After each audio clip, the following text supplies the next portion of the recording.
Howdy folks, July challenge in August here. What have I been up to today? Well, this is one of the things. Here's Watcher Wally. Ooh, what's that you've got stuck to your base there, Watcher Wally? Is that a little bit of cork? Yeah, my workstation's pretty chaotic at the moment. That needs a good tidy, which will be happening just as soon as this interview ends, I'm sure. But anyway, Watcher Wally here. Finished off his cloak, quite proud with how it looked, which was good because I was filming it at the time. Turns out surprisingly stressful filming and uploading and all that sort of thing to your proper tutorial if you're filming as you're painting. But yeah, that's done. Learned a lot whilst doing it.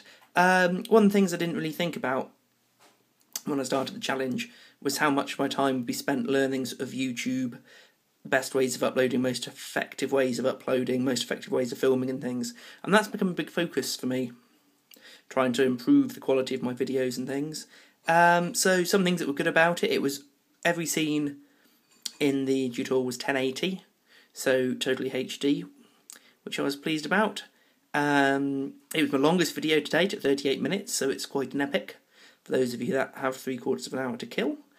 And of course it was filming whilst I was painting, and with the exception of one video, it was mostly in focus. Obviously the gold standard is to get it all in focus, but you know, I do what I can. Next time will be better. Most annoying bit was definitely that the 5th video of the painting, when I first started the highlighting, was missing. So there's a stage missed out, which is pretty annoying. But anyway, I've put it up anyway. If you're interested in seeing in quite a detailed form how I painted these robes, please go and check it out. I'll pop the link in the video. What else have I been up to today? Well, hilariously, and this is one of those things that you can imagine how much I enjoyed when it happened, my grey primer can from Army Painter exploded in splutters of and big globules of grey paint. So my Talon are not going to be primed grey, they're going to be primed white. But that's cool, I can work with that. Our old Talon Sergeant here, he was primed white and he's worked out quite nicely, so I can live with that. Yeah, so got my Talon out. Because I've only painted these two models at very different times, I'm trying to work out, I brought them up here, I'm looking at them, I'm trying to get approximate to both of them in terms of the colours I've used, so there's a consistency, and I'm noting like down the paints that I'm using with these guys, so when we get to the stage of maybe doing a video of how to paint, I know a good way of doing it. You'll notice these guys have different coloured bases. When I'm basing these guys, I'm going to base the Sergeant in the same way as I've done the Mukali there, so they're consistent, which hopefully will bring them together a bit. So I did that. There's some Tupperware there with some newly stripped minis, some more Mordians and Talon there. Right, now I think we called her Sally last night, didn't we? Sister Sally, you're still here, because we're going to talk about the army that needs the most love. And I've given this a lot of thought. I've not given it much gaming thought. You know, I game a bit, not much at all. I don't know enough about the rules other than to say everything I've heard about Sister's current sort of free-to-play codexy thing is not good. But they need models, and if I'm frank, at this day and age it's ridiculous they don't have plastics yet.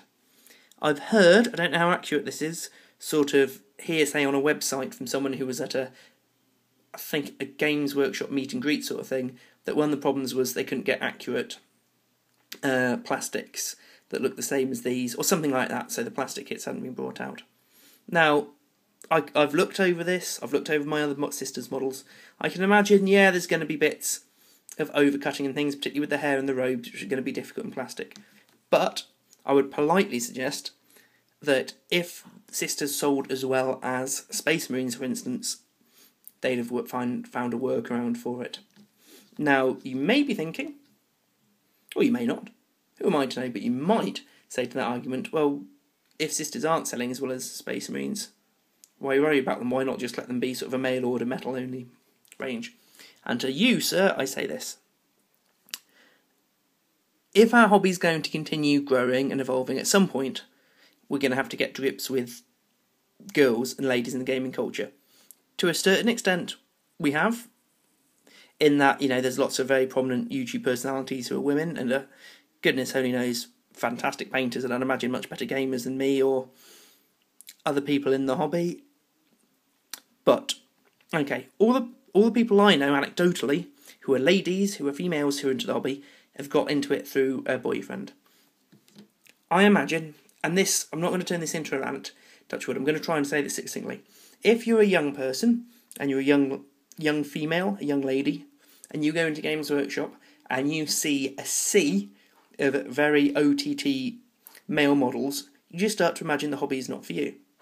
Now, there's nothing wrong about a hobby that attracts predominantly men, other than to say, the more people that enjoy our hobby, the more mainstream it's likely to be, the more different games there's likely to be, the more different models there's likely to be, the more variety in the marketplace there's likely to be. I think the more diversity in a marketplace, in a group of fandom, the better.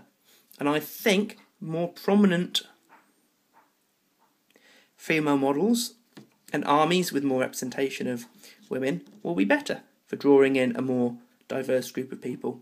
Because also, I don't think, from what I've seen, a lot of the guys who, in fact I'm sure all the guys who write the GW fluff are at the heart's nice guys. I don't think any of them are flaming sexists, or I hope they're not flaming sexists and misogynists. But sometimes Games Workshop, by focusing on this ultra-manly, space marine, sort of alpha male thing syndrome, it makes it look like a very adolescent male, slightly homophobic, slightly xenophobic hobby, which it's not. The people in it aren't. I want to be very clear there. I'm not saying the people are, I'm saying the hobby could give that impression, and I think Plastic Sisters might help that out.